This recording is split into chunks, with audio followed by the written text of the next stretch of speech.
Bueno, contentos con la familia de poder estar unos días aprovechando, como ustedes saben, las vacaciones. Parece que adelantadas de invierno, porque normalmente las vacaciones de invierno eran en julio. Si ustedes se acuerdan, siempre eran los tiempos de julio. Pero no se me vayan a ofender, pero entre París, Londres y Moscú decidimos Santa María. Eh, por el calor de los hermanos, en realidad, y el cariño que les tenemos en el Señor. Así que gracias, hermano, por proveernos un tiempo de estar acá disfrutando con ustedes y también como fue el día de ayer con los hermanos de San Felipe. Así que contentos por eso. Las hijas dijeron, papá, habla con los hermanos allá, que podamos ir unos días y estar en el Valle de la Concagua. Quisiera invitarles a leer, hermanos, un pasaje en Hebreos capítulo 5. Hebreos capítulo 5.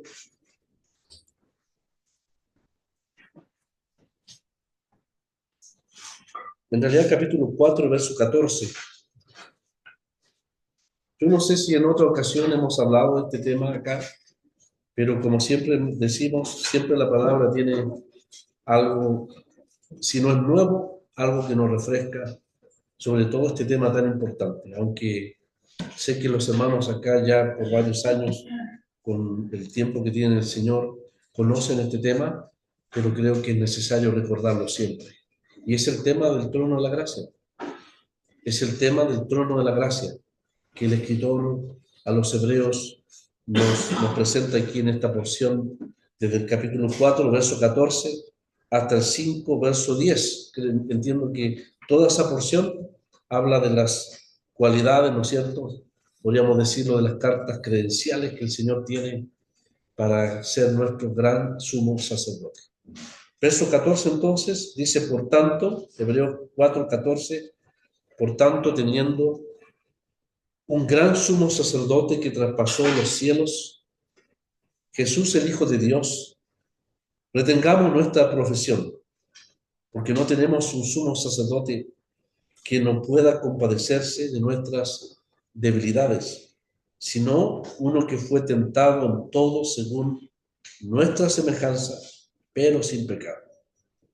Acerquémonos pues confiadamente al trono de la gracia, para alcanzar misericordia y hallar gracia para el oportuno socorro, porque todo sumo sacerdote tomado de entre los hombres es constituido a favor de los hombres, en lo que a Dios se refiere, para que presente ofrendas y sacrificios por los pecados, para que se muestre paciente con los ignorantes y extraviados, puesto que Él también está rodeado de debilidad, y por causa de ella debe ofrecer por los pecados tanto por sí mismo como también por el pueblo. Y nadie toma para sí esta honra, sino el que es llamado por Dios, como lo fue Aarón. Así tampoco Cristo se glorificó a sí mismo, haciéndose sacerdote, sumo sacerdote, sino el que le dijo, tú eres mi hijo, yo te he engendrado hoy. Como también dice en otro lugar, tú eres sacerdote para siempre, según el orden de Melquisedec. Y Cristo, en los días de su carne, ofreciendo ruegos y súplicas, con gran clamor y lágrimas al que le podía librar de la muerte, fue oído a causa de su temor reverente. Y aunque era hijo, por lo que padeció, aprendió la obediencia, y habiendo sido perfeccionado, vino a ser autor de eterna salvación para todos los que le obedecen. Y fue declarado por Dios sumo sacerdote, según el orden de Melquisedec. Aquí nomás la palabra, que Él la bendiga. Hemos leído este párrafo. Yo sé que los hermanos se ubican en esta porción. Claramente el autor introduce desde el verso 14. A veces la división de capítulos nos ayuda, otras veces no. Y en este caso pareciera que el capítulo 5 debía haber comenzado, hermanos, en el verso 14, del verso 4, porque constituye todo el pensamiento del autor. El contexto tiene que ver con los capítulos anteriores, la solemne advertencia del Señor, la solemne advertencia, especialmente capítulo 3 y 4, de un pueblo incrédulo, de una nación que lamentablemente quedó sepultada en el desierto, no tuvieron fe, no confiaron en las promesas de Dios, excepto Josué y Caleb. Y el Señor entonces, el escritor en realidad les hace la advertencia de cómo la palabra de Dios claramente actuó en juicio, cuando dice la palabra de Dios es viva y eficaz y más cortante que toda espada de dos filos, dice anteriormente, penetra hasta partir el alma y mire, y discierne los pensamientos y las intenciones del corazón, y no hay cosa creada que no sea manifiesta en su presencia, y todas las cosas están desnudas y abiertas a los ojos de aquel a quien tenemos que dar cuenta. Ese texto entonces, que muchas veces lo usamos apropiadamente para la palabra de Dios, exaltar el valor de la palabra de Dios, tiene que ver con la palabra de Dios actuando en juicio, penetrando en lo profundo del corazón de toda esta multitud de seres humanos, de hombres que junto con Moisés salieron de Egipto, pero que la palabra penetra y halló en ellos incredulidad. Provocaron al Señor más de 10 veces. No oyeron su voz mientras estaban en el desierto. Y Dios actuó entonces en juicio. Y la palabra fue severa. No entrarán en mi reposo, dice el capítulo 3 y 4. Por ningún motivo entrarán a poseer la tierra que ellos menospreciaron. Por lo tanto, a veces dudamos y tenemos preguntas si esta nación creyó o no creyó. Bueno, la palabra es muy clara. La palabra es muy clara. No entrarán en mi reposo, dice la palabra. El Señor les había dicho, si oyeres hoy su voz, no endurezcáis vuestros corazones. Pero lamentablemente no la oyeron. ¿Y qué sucedió? Aunque tenían un sacerdote, era un sacerdote limitado, débil, un sistema que era a la sombra de la perfección que habría de venir en el Señor. Ellos pasaron por un desierto, pero el sistema de Aarón, todo el sistema sacerdotal, no tuvo la capacidad de poderles mantener de manera constante y firme hasta la entrada de la tierra prometida. No será así con nosotros, en ningún caso, porque mire el pensamiento. Por tanto, dice, al revés, o a diferencia de ellos, nosotros teniendo un gran sumo sacerdote, dice que traspasó los cielos.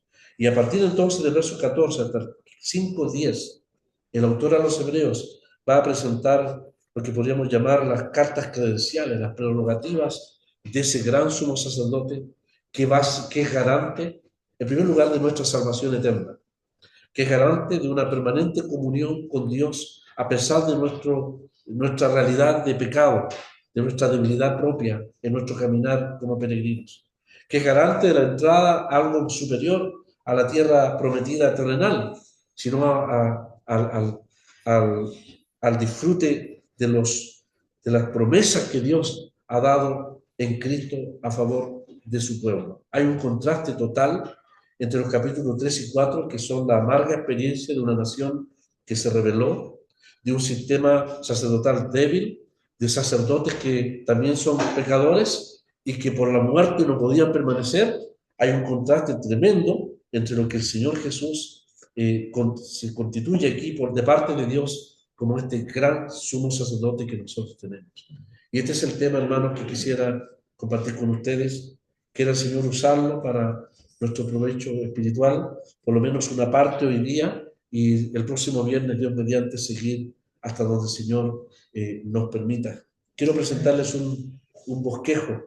Podríamos hacernos la pregunta, ¿por qué somos invitados? Aquí dice, acerquémonos, ¿no es cierto? La palabra importante aquí es acerquémonos, del verso 16. Acerquémonos pues confiadamente al trono de la gracia.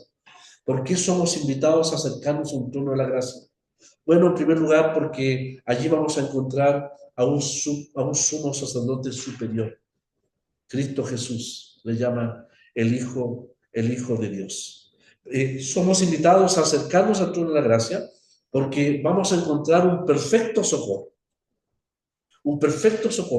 auxilio en toda circunstancia que el creyente como peregrino pueda estar pasando.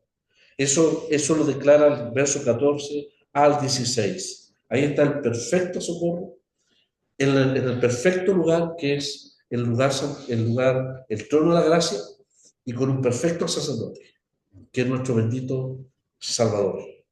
Siguiendo con el pensamiento, ¿por qué somos invitados a acercarnos? Es interesante que Dios insista en la necesidad de acercarnos. Bueno, somos invitados porque el que está sentado allí en ese trono es el que tiene la más plena y total autoridad sacerdotal.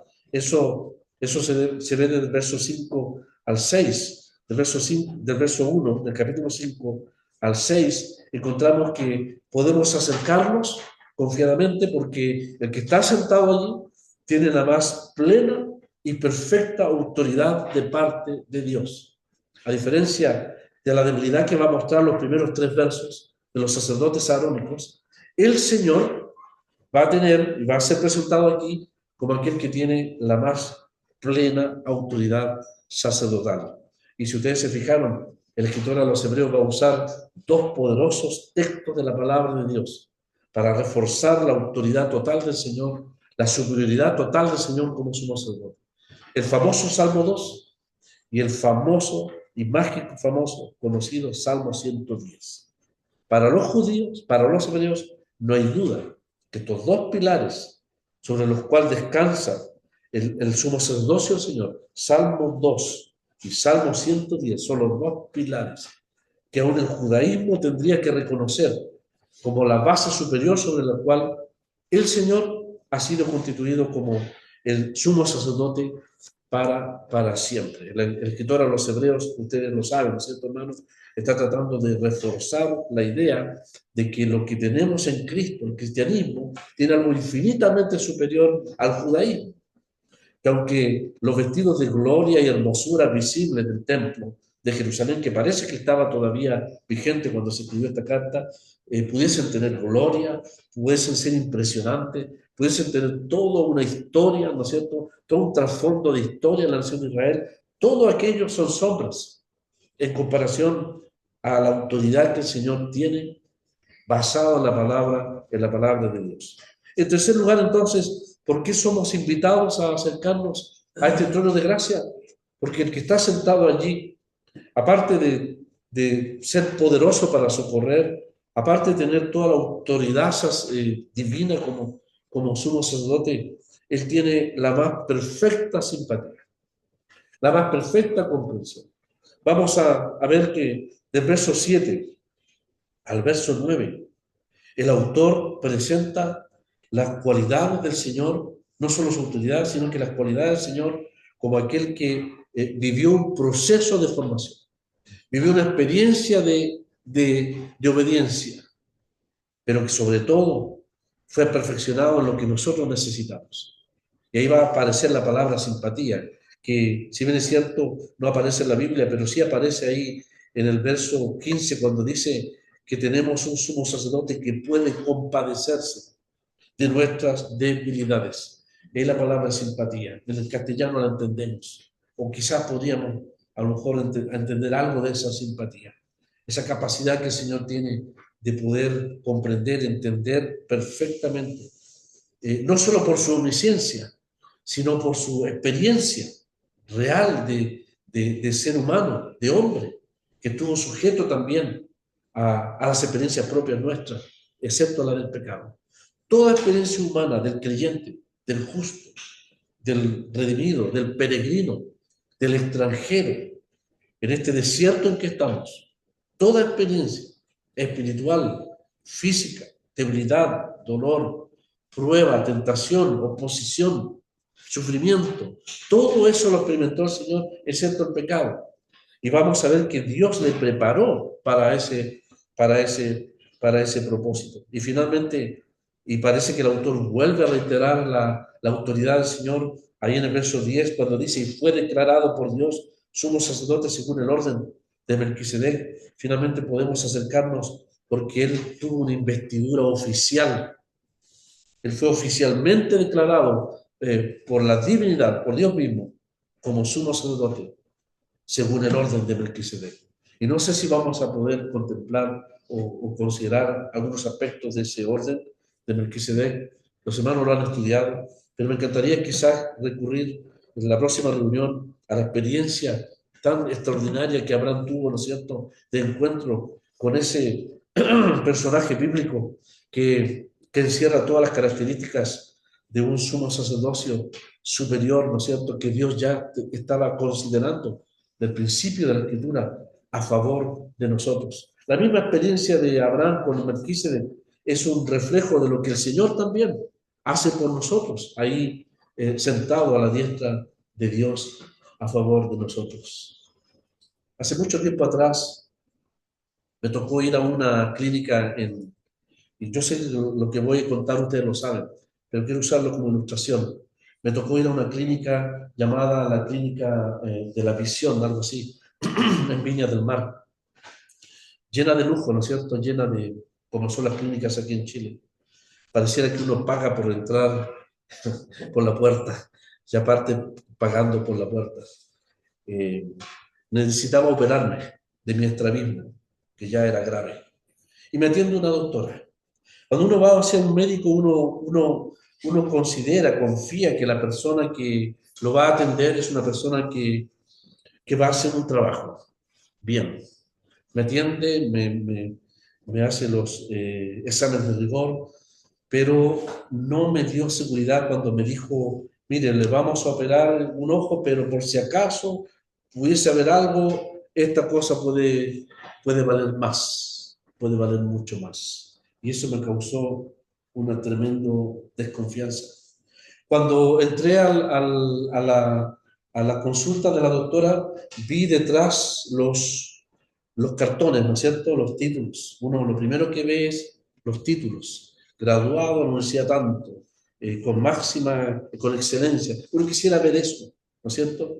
No solamente saber que hay una persona con un overol blanco, ¿no es cierto?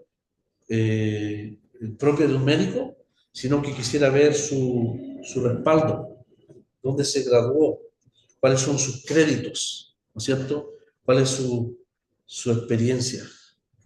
Esta persona era médico, podía hacer quizás un buen trabajo, tenía los cartones, pero no tenía la experiencia. No tenía la experiencia. Viajando a Perú, una clínica, La Visión, que cobraba el 10% de lo que cobraba ella, lo que se cobraba en ese tiempo era casi el valor de un auto, el valor de un auto. Llego allá y el médico que me entrevista me dice, miren, me dice, aquí hay más de 20 niños con los ojos desviados, dice. Ellos nacieron así, vienen de la sierra, del norte, del desierto. Usted, según me dice, tuvo problemas a los 20 años. O usted tiene un tumor, o usted tiene un tumor, me dijo inmediatamente, o usted eh, tuvo un infarto en la fecha que usted me menciona, de entrada. Pero no te preocupes, me dijo. Si usted quiere operarse, me dijo, estéticamente te puedo dejar impecable. Pero ¿qué pasa si tienes un tumor? Yo vi los cartones del hombre atrás, vi la seguridad con que me habló y vi la experiencia. Él operaba todos los miércoles más de 3 o 4 niños con ojos desviados. Hermano, nosotros necesitamos un sumo sacerdote igual. No solo tiene los créditos, los títulos divinos de parte de Dios. ¿Qué mejor título, no es cierto? Jesús, el Hijo de Dios. Tiene la competencia divina y humana. Tiene los títulos divinos. Eres sacerdote según el orden de Melquisedec. Hay un título, un cartón, lo digo en reverencia, detrás del trono de la gracia, que dice Salmo 2, tú eres mi hijo, yo te engendraré hoy. Salmo 110, eres sacerdote según el orden de Melquisedec. ¿No estaría con confianza? ¿No es cierto? ¿No le daría confianza? Pero muchos títulos habrán. He sabido, tuve la experiencia de trabajar en un aserradero donde los jóvenes ingenieros llegaban y no tenían la experiencia de los maestros. Los maestros tenían que enseñarle. Tenían títulos, pero no experiencia. Lo que el Señor tiene es títulos, credenciales divinas, pero tiene la más excelente experiencia. Si se trata de las necesidades del creyente, del sostén, de la ayuda, del consuelo, de la compañía. Hay uno perfectamente preparado a favor de nosotros. Y eso nos da la total confianza. La total confianza de acercarnos a ese. Es como que el Señor nos dice, hermanos, o vosotros, mis hijos, el Señor está diciendo, o el autor le está diciendo, hermanos, acercaos. Hay plena confianza, hay un gran sumo sacerdote. Hay un trono de gracia abierto 24/7, de donde surge toda la provisión necesaria para la vida del creyente. El sumo sacerdote que Dios os ha provisto, dice, tiene todos los títulos divinos, pero sobre todo ha sido preparado en la escuela real de la humanidad, de la experiencia de sufrimiento y dolor. Él tiene una perfecta simpatía. Oficialmente él fue declarado hijo de Dios. Vaya con confianza, entre con confianza. O sea, si para una clínica necesitamos una asistencia médica para la vida cristiana, no tenemos que pedir hora. Está abierto el trono de la gracia, constantemente. Y de ese trono quisiera poder hablar por lo menos en los primeros versos del 14 al 16. Quedémonos entonces con esta idea del autor. Acerquémonos. La carta a los hebreos es la que nos invita a acercarnos 3 veces. Qué bueno que la primera invitación a acercarnos tiene que ver con nuestra necesidad como creyentes. Acercaos al trono de la gracia para hallar oportuno socorro. La segunda invitación tiene que ver con nuestro privilegio. Ahí en Hebreos capítulo 10 nos dice que hay un lugar santísimo, un velo que ha sido abierto. Y somos invitados a adorar, dice ahí la palabra del Señor, a hacer uso de ese verdadero privilegio que Dios nos ha dado por su gracia en Cristo. Así lo dice la Escritura. Así que, hermanos, teniendo libertad para entrar en el lugar santísimo por la sangre de Jesucristo, por el camino nuevo y vivo que Él nos abrió, y a través del velo, esto es de su carne, y teniendo, lo reitera nuevamente, un gran sumo sacerdote sobre la casa de Dios, dice, acerquémonos. Aquí es un corazón sincero, en plena certidumbre de fe, purificados los corazones de mala conciencia y lavados los cuerpos con agua pura. Yo sé, hermanos, que esto muchas veces lo aplicamos al examen que el creyente tiene que examinarse delante del Señor para acercarse. Pero en realidad entiendo que el texto aquí, más que una acción suya, es algo que Dios ya hizo por nosotros. Porque Él lavó nuestros cuerpos con agua pura. Tiene que ver con la purificación del sacerdote, de los sacerdotes. La plena certidumbre de fe es sin temor, sin desconfianza, en el caso de los hebreos, si esto será así o no, sin vacilar entre el judaísmo y el cristianismo, entre el templo que está ahí como tentándolos a volver atrás o las verdades gloriosas de la fe cristiana, sin duda, sin plena certidumbre de fe, purificados los corazones de mala conciencia. Y entiendo que la mala conciencia aquí tiene que ver con una conciencia ya limpia, como ha dicho el capítulo 9, verso 14. La sangre de Jesucristo nos limpia nuestra conciencia de obras muertas, nos da plena convicción, seguridad, nos confirma respecto de la salvación. Acerquémonos con corazón sincero, ya no más dudas, ya no más vacilaciones. El autor como que nos dice, vuestros corazones han sido ya purificados y vuestros cuerpos han sido lavados con agua pura. ¿Cuántas veces el sacerdote se lava? Una sola vez. Es el lavamiento de la regeneración, es el lavamiento de la purificación. No es diaria, esto fue hecho una sola vez. De manera entonces que como sacerdotes tienen el privilegio y el derecho, si usted lo quiere en Cristo, de acercarse abiertamente, confiadamente, a esto que el autor aquí llama el lugar santísimo, con corazón sincero, al lugar santísimo mismo, por la sangre de Jesucristo.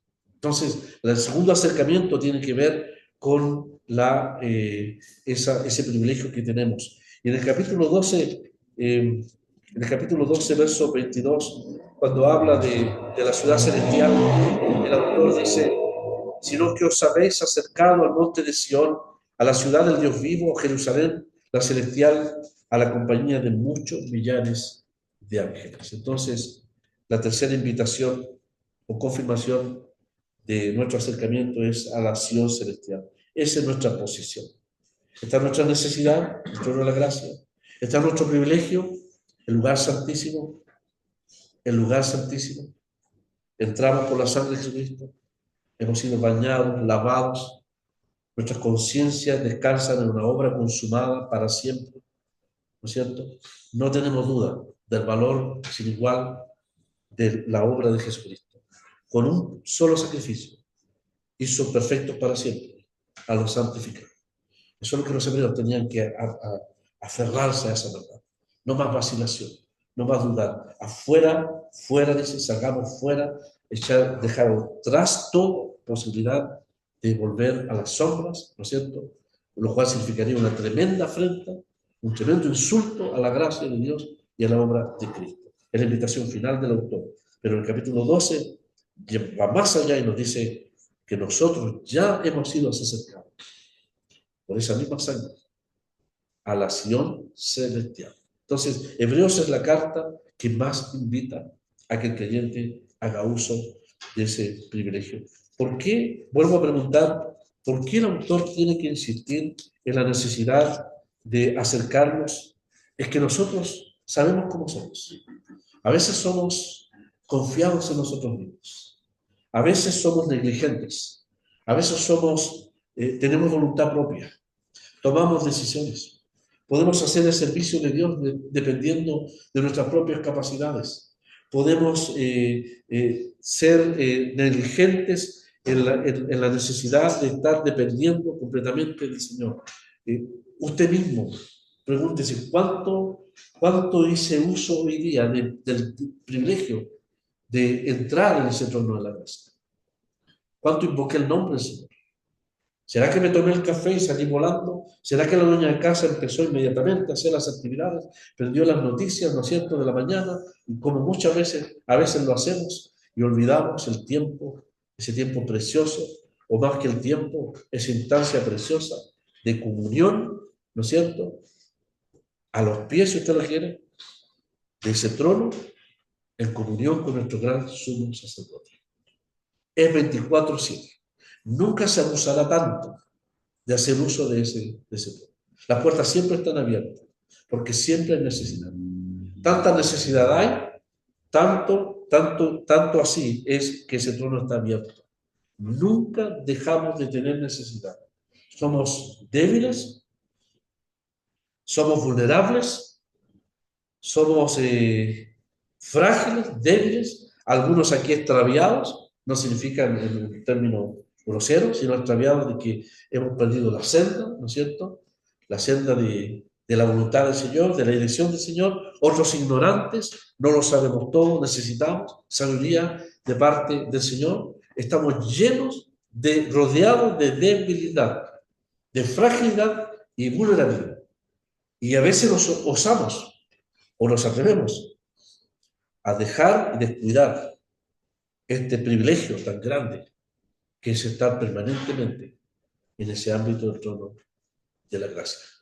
Parece casi absurdo que se nos invite permanentemente a un privilegio que debiéramos estar usándolo siempre, siempre. Pero el autor conoce, el Señor conoce lo que nosotros somos. No solamente es un tema para los hebreos, es un tema para nosotros, que en esta época de la gracia, ¿no es cierto?, que sabemos, que entendemos los privilegios que tenemos, debemos hacer uso permanentemente de ellos. Hay una lista aquí, una vez la repetí, la voy a volver a decir. Por ejemplo, somos estudiantes luchando con ser diferentes frente a nuestros compañeros, que deseamos, el que estudia, cristiano, cómo ser un testimonio. Ahí está el trono de la gracia, para pedir sabiduría, para pedir fuerza en medio de la oposición. Somos padres pidiendo dirección para criar nuestros hijos.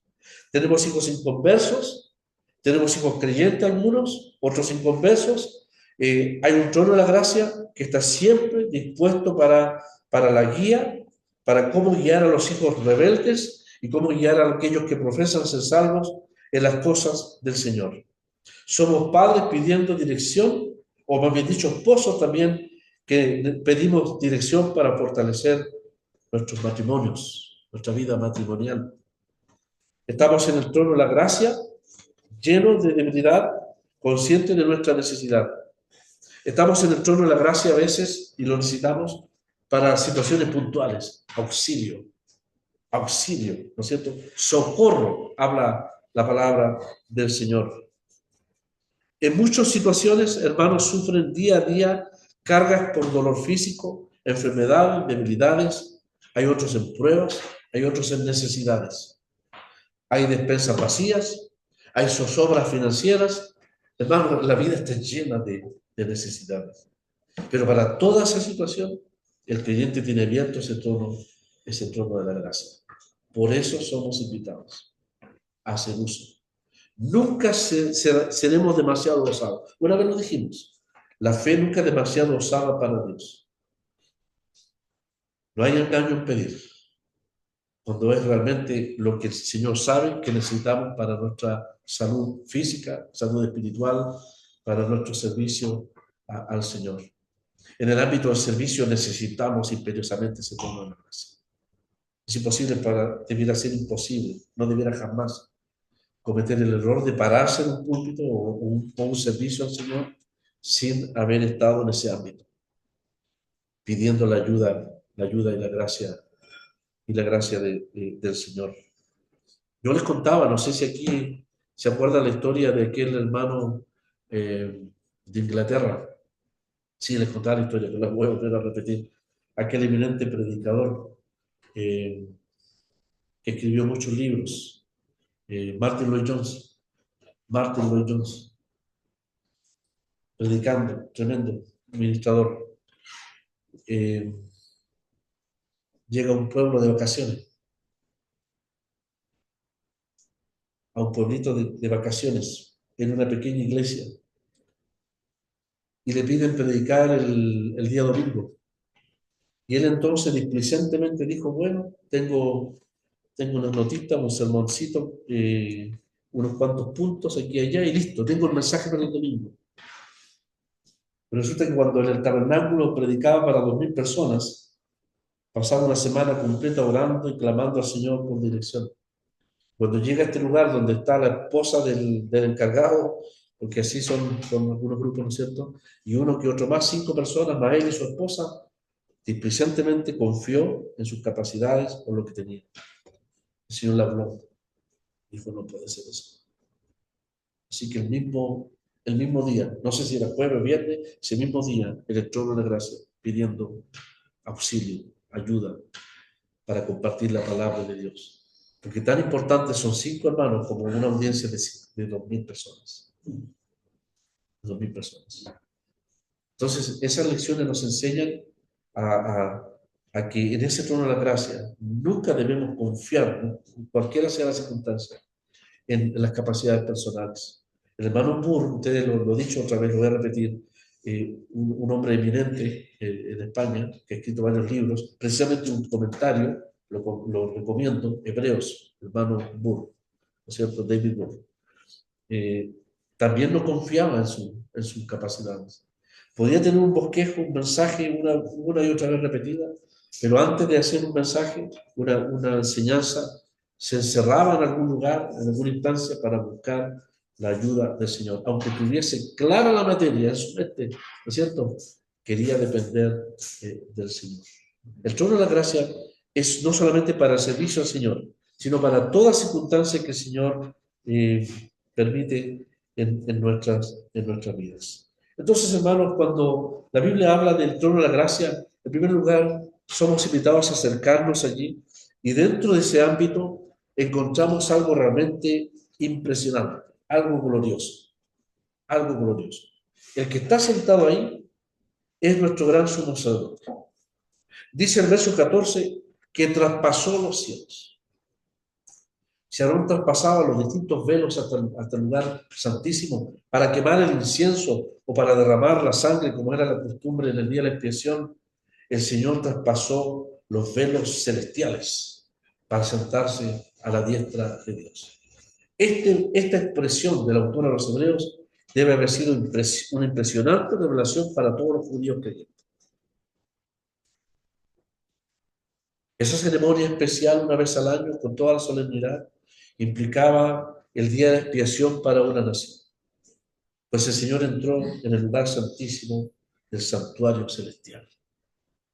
Esto eleva el valor de su obra. Traspasó los cielos porque Él realizó y consumó una obra para siempre. Descubrimos entonces que en ese ámbito está nada menos que el Señor, el que aquí es llamado Jesús y que también es llamado el Hijo de Dios, según el verso 14. Encontramos que el que está sentado en el trono es uno que le conocemos, porque es nuestro Salvador, y conocemos su vida y su historia, conocemos también su obra. Él también aquí en la tierra sufrió, fue llamado varón de dolores, experimentado en quebranto. La Biblia aquí va a hablarnos de que por experiencia aprendió la obediencia y fue equipado, perfeccionado para el sufrimiento. Ya Isaías comentaba, profetizaba que él sería experimentado en quebranto. Eso tendría un propósito para nuestro beneficio espiritual. Su experiencia humana fue real. Y esa es la razón por la cual nosotros, aunque débiles peregrinos, podemos encontrar en medio del desierto un consuelo permanente en el hecho de que aquel que está sentado, y lo digo con referencia, no es un amo despótico, no era como Asuero, ¿no es cierto?, que en su gloria y vanidad extendía el cetro para el que se acercaba, ¿no es cierto? No era como Nabucodonosor que determinaba quién moría o quién vivía, los amos despóticos, los poderosos, los soberanos despóticos de esta historia, entronizados en su gloria humana.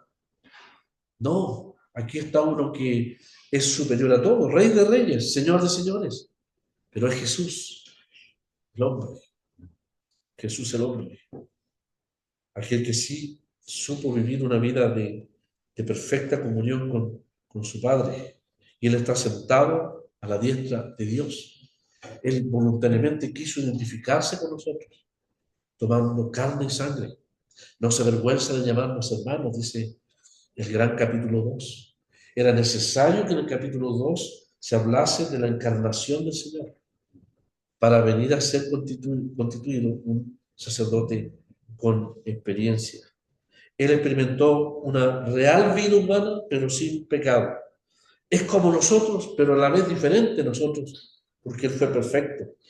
Pero es como nosotros, porque también tiene alma, espíritu y cuerpo. Él fue hombre. Él experimentó el cansancio, la oposición. Él experimentó la contradicción, dice esta carta, de pecadores contra él, contra sí mismo, contra su persona.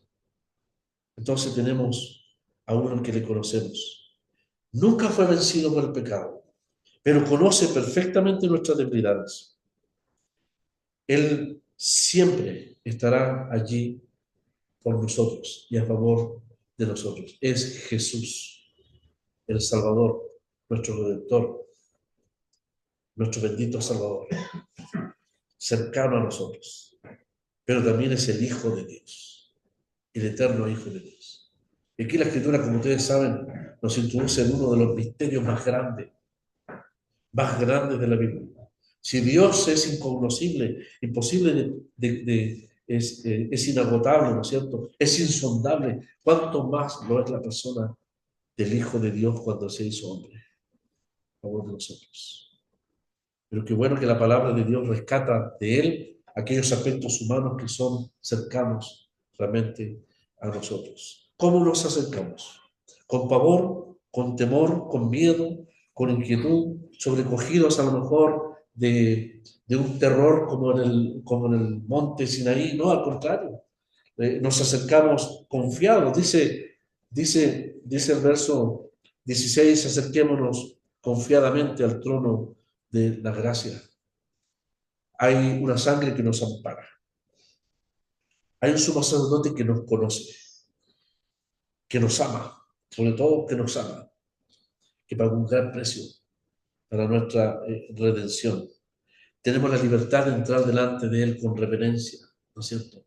En santidad. Y tenemos la posibilidad de hablar delante de aquel trono de la gracia. Se entiende que la expresión confiadamente, no solamente sin temor, sino que con la libertad de poder hablar, de poder abrir nuestros labios para referirle al Señor todo lo que está pasando en estos momentos de nuestra vida, todos nuestros temores, todos nuestros planes, todas nuestras inquietudes. Él pasa a constituir no solamente un sacerdote, sino un amigo. Qué hermoso poder tener a alguien más que un confidente, alguien a quien poder referirle todo lo que está pasando por nuestro corazón.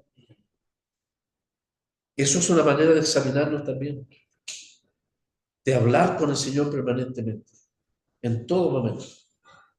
Abrir el corazón para que Él lo pueda limpiar, sanar, pueda guiarnos, aconsejarnos o reprendernos también por su palabra. Nadie va a estar más cercano que Él desde el trono de la gracia. Entonces, somos libres de decirle al Señor todas las cosas. Estamos confiados que Él nos escucha, que Él nos escucha. No para ocultar nuestra necesidad, porque exactamente el trono de la gracia es para eso, para venir a exponer delante del Señor toda nuestra necesidad. Al igual que Ezequías, ¿no es cierto? Aunque no tengamos cartas que extender, podemos extender delante de Él toda, todo lo que pueda pasar por nuestros corazones. Para Ezequías él era el terror de una invasión de Sennacherib, ¿no es cierto? De una provocación, de una lógica humana que decía no tienes escape, no hay escape humano. Era muy lógico los príncipes, los siervos de Sennacherib.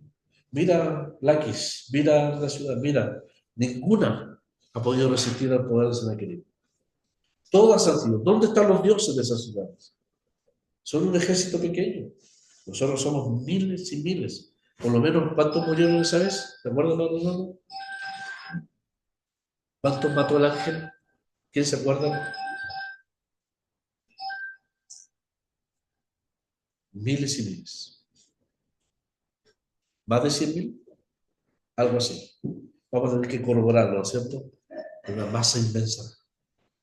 No, la lógica satánica era no tienen escape.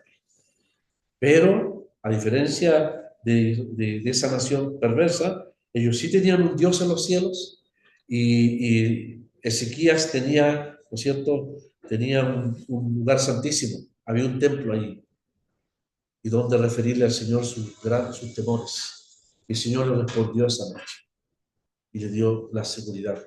El oportuno socorro, el oportuno socorro. Lo mencionamos una vez aquí, el socorro de David, por ejemplo, en Ziklag, cuando le llevaron toda su familia y se acercó al sacerdote, llamó al sacerdote y el sacerdote tenía efod. Ese efod, ese sacerdote, nos habla de nuestro sumo sacerdote. Había una instancia donde clamar y el Señor dice le fortaleció en una necesidad extrema, extrema, de socorro extremo. Sansón, en el ámbito de una victoria, en medio de una gran victoria, clamó al Señor y el Señor le abrió el pozo, un pozo, ¿no es cierto? La fuente de Leí, le abrió el pozo de las aguas. Pero también en medio de una gran derrota, producto de su propio pecado, de su extravío, de su insensatez, la gracia de Dios se reveló cuando él finalmente clamó y el Señor le concedió una gran victoria, aún en un ámbito de derrota. Esa es la gracia del Señor para los extraviados, ignorantes, etc. No se dejó sin un testimonio.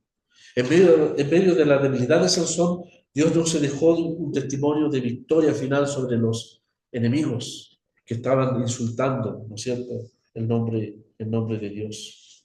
Esteban, el día de la muerte, también, cuando él estaba pereciendo bajo el peso abrumador de esas piedras, clamó al Señor por ayuda.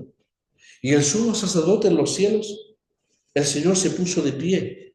Alguien me preguntaría, ¿y dónde dice eso, hermano Rodolfo? Bueno, lea la versión, hay una versión inglesa. Él se pone de pie. Hay una versión, varias versiones, las versiones inglesas dicen que el Señor se pone de pie. Él miró y dice, aquí veo al Hijo, al Señor, ¿no es cierto? Ahí, a la diestra de Dios.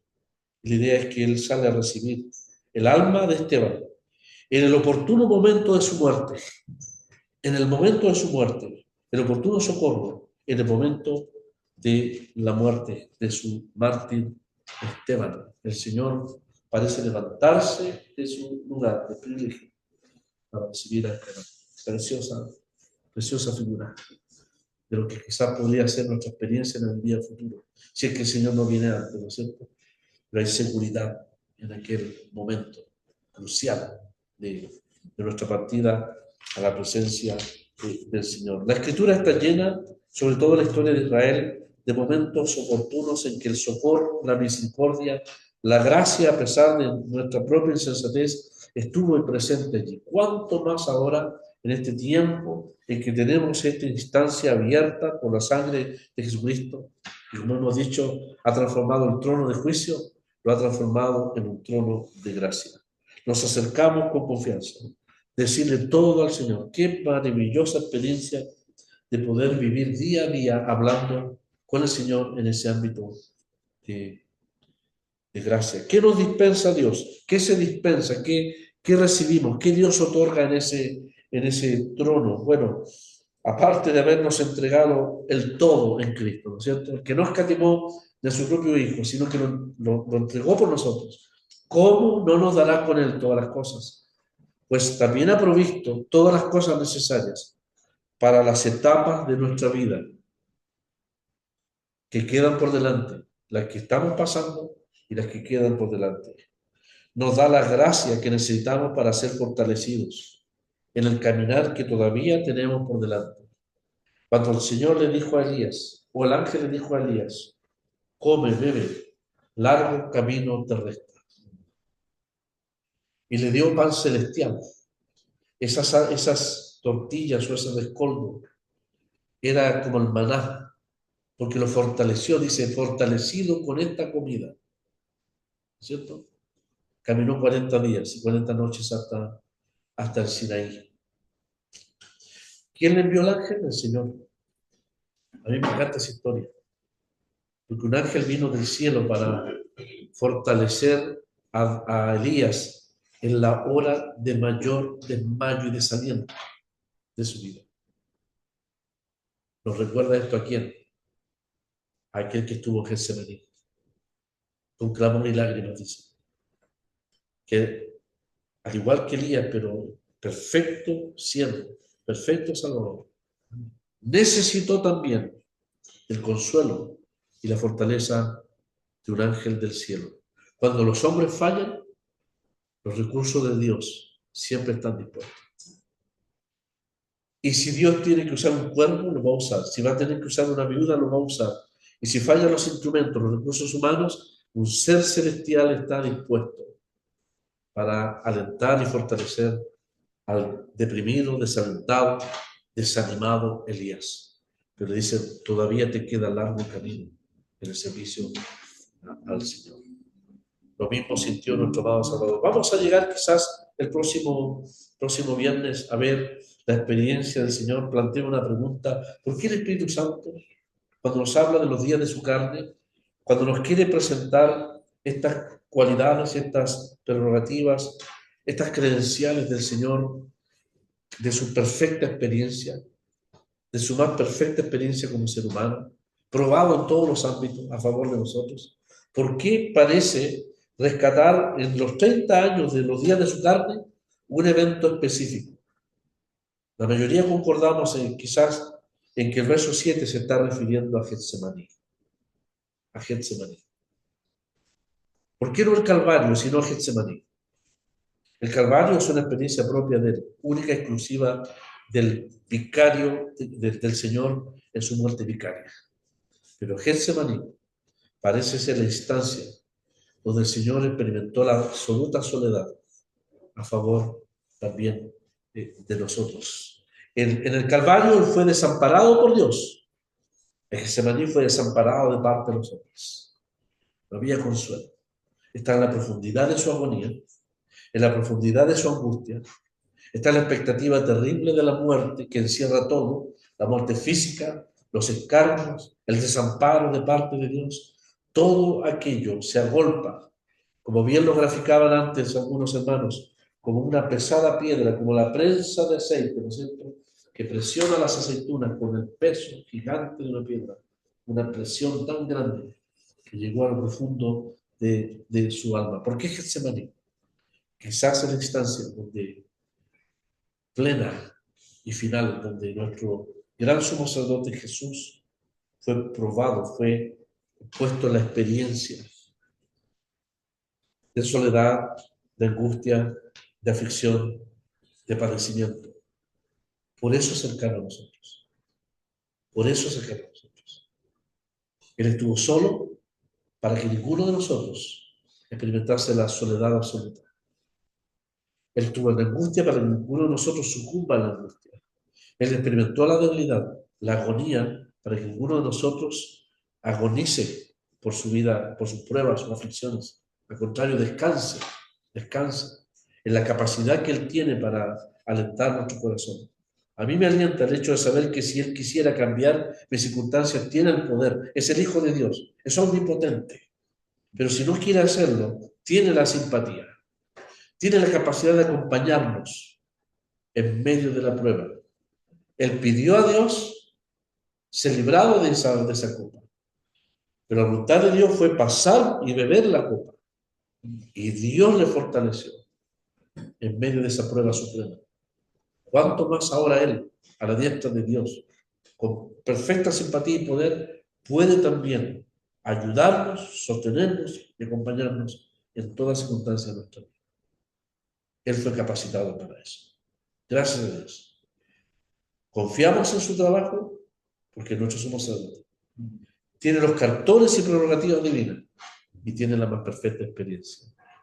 Es una razón para descansar en Él y nunca haremos abuso de ese trono de la gracia. Siempre estará abierto para los que Él ama y compró con su sangre. Que el Señor bendiga su palabra, hermanos, y esperamos seguir con este tema Dios mediante el próximo día. Muchas gracias.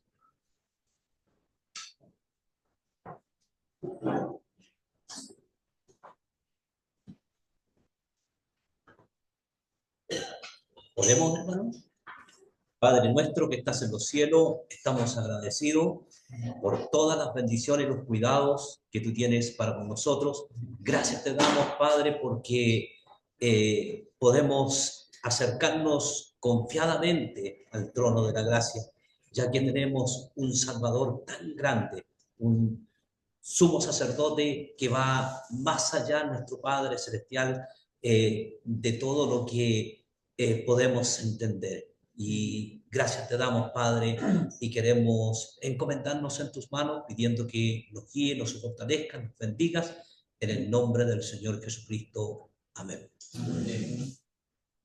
Podemos cantar un himno, podría ser el 174, tengo yo al menos, si hay otro, no me acuerdo. Gozaos en el Señor, que todo bien nos da, pues Él por vosotros está.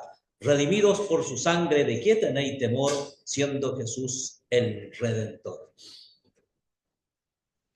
Gozaos en el Señor, que todo bien nos da, pues Él por nosotros está. Redimidos por su sangre, ¿de qué tenéis temor, siendo Jesús el Redentor?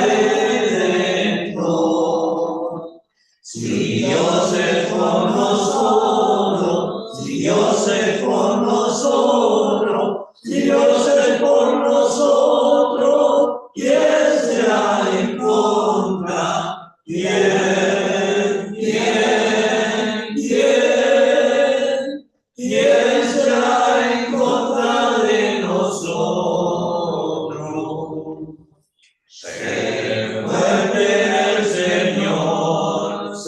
ceñido de poder. Sin él nada puedes hacer. Aunque vengan tentaciones, sé firme para el pie. Y Cristo te será el sostén.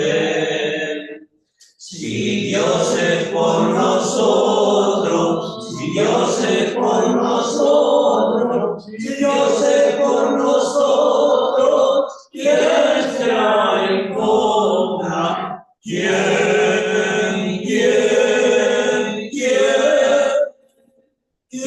será en contra de nosotros? Confiad en el Señor, que su promesa es fiel, constante y segura cual es. Pues así lo ha dicho Dios, aún la tierra pasará, mas mi palabra quedará.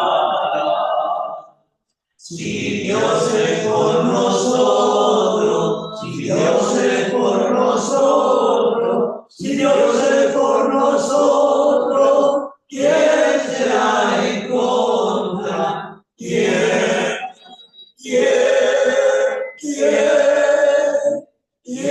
será en contra de nosotros?